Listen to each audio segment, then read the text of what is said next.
So let's talk about Antifa. So you covered Antifa on the ground. We've been told by the media that Antifa are alternatively World War II era Allied troops storming the beaches of Normandy. We've been told by Joe Biden that they are not, in fact, a group, that they are, in fact, just sort of a philosophy, sort of like Cubism or something, like an artistic movement. What exactly is Antifa, since you've covered them on the ground? It's it's not necessarily wrong to say that they're a movement or an idea, but it's the individual cells that we're talking about, I think what you're talking about. And what they do is the mainstream media uses a semantic argument to try and act like they don't exist. So to put it simply, Antifa is the symbols they use, the ideology. Typically, you'll find many of these people are authoritarian communists. And I'm not trying to exaggerate or do some stupid, they're all communists. No, like they're literally, they believe in authoritarian communism. But it's rooted in, pre-World War II Germany, Weimar Germany, where you had the Communist Party had their anti-fasciste action, and it was challenging the fascists. They use the same symbols. They create small individual groups with, they say no leaders. They have leaders, they do. And then they coordinate for various actions. They call them nationwide. So ultimately what you have are political zealots who believe in the use of violence for political gain and terror for political gain.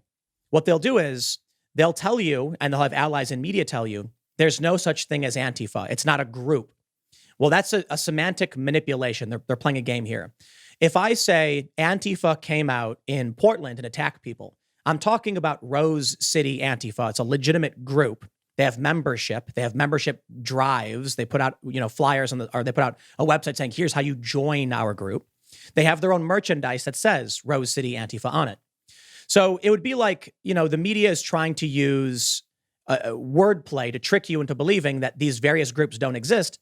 Because if I said, I went to Portland and Antifa came out, then I went to Boston and Antifa came out. They say, aha, see, that proves it, because there's no connection between those two groups. But it's the general idea is they hold that same ideology, wearing all black. They use similar tactics. They use the same symbols, and they typically agree with each other on their cause and their means to the end. So you actually have a loose-knit group of various cells that coordinate with each other, using violence against their political opponents, for the most part, instigating it outright to win. And it works for them. The example I often give to people, why is it that social media is so willing to censor right-wing individuals, but Antifa is literally organizing violent riots online, even probably right now. They've been doing it, all year and for the past several years. And it's simple.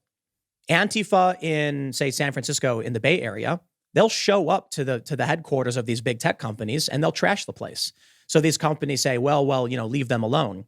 But there's not going to be a conservative group marching to Twitter HQ with pitchforks and torches.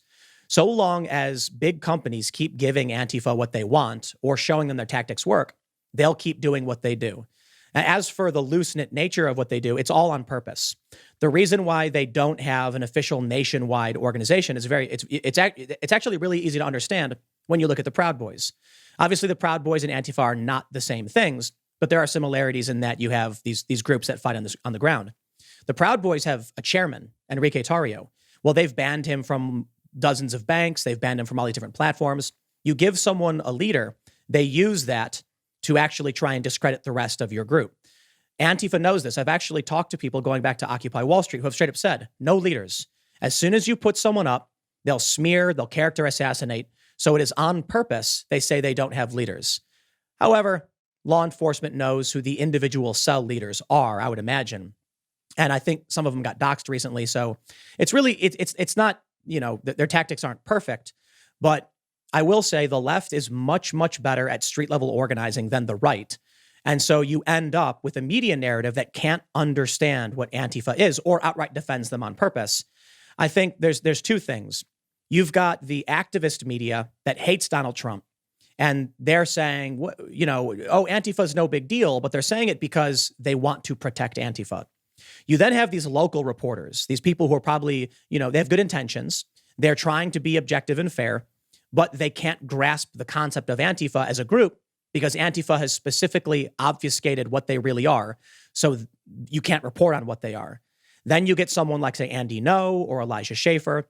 someone like at one point what I was doing, and we can accurately break it down and report on the ground, they get really angry about that. And we all saw what happened to Andy No, when he was out there in Portland, they physically beat him. They left him bleeding and covered in, milkshake and stuff like that. Those are the people they're really worried about. But long story short, they're radical far left. They typically are authoritarian communists, but not all of them. Some of them might just be, they might be like left anarchist. I know there's a big debate over whether or not anarchists can actually be left or right, but they view themselves that way. They'll view themselves as socialists. But the big issue I see with Antifa is that you might find someone who will try and lie and justify, no, we don't believe in violence, it's self-defense. But these are the narratives they like to use to get away with what they do. And so long as you have these mainstream resistance type Democrats who hate Trump, they won't call these groups out. And that's been something I've experienced going back to Occupy Wall Street, where the peaceful, legitimate protesters are told by these groups to respect their, quote, diversity of tactics. It's the stupidest idea I've ever heard. The idea that you're going to engage in some kind of strategy against a big system, but diversify what that strategy is makes no sense. You want to have a cohesive plan as to how you're going to make change happen. The reality is these groups say, respect our diversity of tactics, because that's code for getting violent and hurting people. And then you get these good-natured protesters who just want to, wave their little signs and banners and be heard, now standing back as Antifa messes with people, knocks them down, starts fires.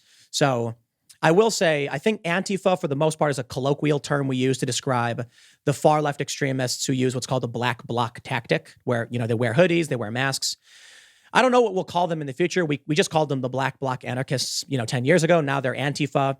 They're still here. They're still rioting. Apparently, the media calling it for Joe Biden did nothing to change their minds. And in fact, I think it's only likely to escalate if we do enter a Joe Biden administration, because certainly Joe Biden won't be strong enough to deal with these groups that are pressuring him and attacking him and getting violent.